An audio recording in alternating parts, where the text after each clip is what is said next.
Good morning, soldiers. Today we're going to be talking a little bit about the AS VAL in Battlefield 3, which is going to lead us to talk a little bit about integrated suppressors.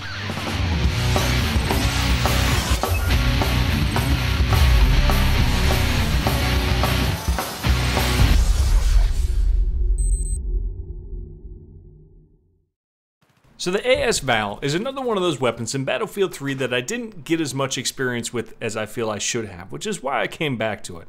And I think my initial problem with this weapon was that I was treating it like some of the other weapons that are in its class, you know, the ones that are available to all the other classes, like the PP2000 and the MP7. And that's not how you treat this weapon. When you stroke this weapon's trigger right, she will perform for you. She's a different beast from the other guns. You know, she's not like the SMG. She's not like the shotguns, where you're all about being on the move and being extremely aggressive. And this weapon is more about, yes, being aggressive, but when you take your shots, you hold the fuck still. You don't move. When you don't move with this gun, it is one of the most accurate weapons in the game. But consequently, when you do move with this weapon, you become Helen Keller. You will miss every shot and wonder why anyone would want to pick up the AS VAL.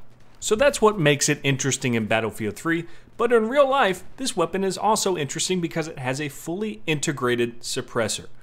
Now some may not know, when you're firing this thing, there is no suppressor attachment. The barrel is the suppressor, and it is fully integrated, which means that it's attached to the weapon. It is fused to the weapon. There's no taking the suppressor off of this weapon. And it's an interesting concept. It's what makes it unique to Battlefield 3. It's the only weapon that has a fully integrated suppressor. And when I say fully integrated, it's because there are two different types of integrated suppressors. You have fully integrated suppressors and you have partially or semi-integral suppressors. And the difference between the two is that obviously the fully integrated suppressors are fused to the weapon. They are part of the barrel, whereas the semi-integral suppressors are not. I mean, they're a key selling point to the weapon, much like I'm not sure if you saw it on our channel. I'll go ahead and put some footage up here of the AR-15 SMG that we built. It does have a 5-inch barrel on there. You could unscrew the suppressor, but as you can see with the handguard being the way it is, it's one of the key selling points. It's meant to be on there. But if you really needed to fire it unsuppressed, it's a possibility. Or, you know, if you wanted to use that suppressor on another weapon, it's also a possibility. And these things are really cool. It's why I was really happy to see it in Battlefield 3. I'm surprised I haven't done a video on it before this. Here we are a year and a half later. But again, I mean, there's so many different weapons in Battlefield. It's like, where do I start, you know? So these things are awesome because it's not just like taking, you know, a 16-inch barrel and putting a suppressor on the end of it, which is kind of like an afterthought. This is getting to it right from the start. So it is really suppressing this weapon. I mean, as quiet as it is in Battlefield 3 is probably maybe a little bit louder, but very close to what you would hear in real life. It is super quiet.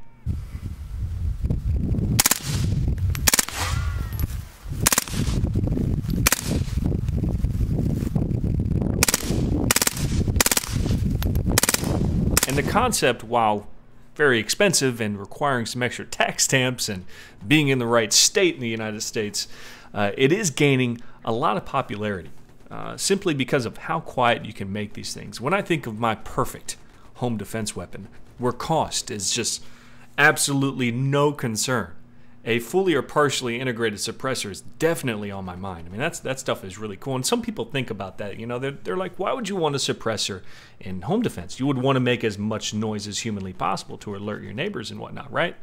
And in theory, that's true. I wouldn't want to alert the neighbors, but you know, when me and my wife talk about what we would do in a home invasion situation or anything like that, it involves her calling the cops, me shooting the bad guy.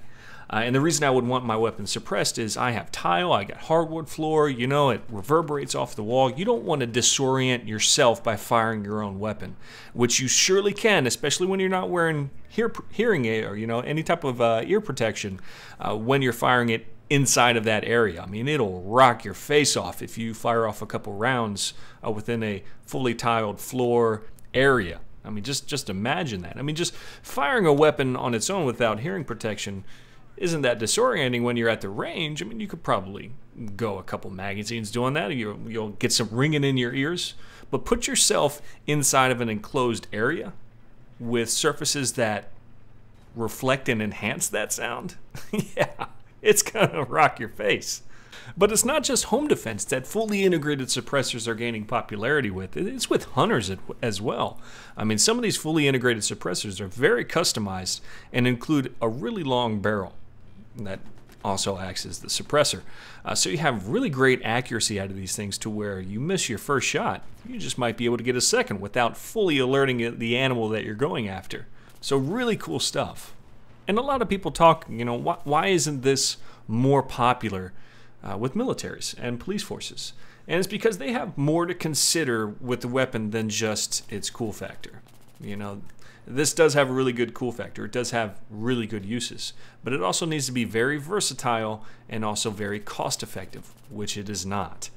As far as its versatility, when it comes to the semi-integrated suppressors, those don't make sense from a military standpoint, because without that suppressor, the gun doesn't make sense. And with it, well, then you might as well have a fully integrated suppressor.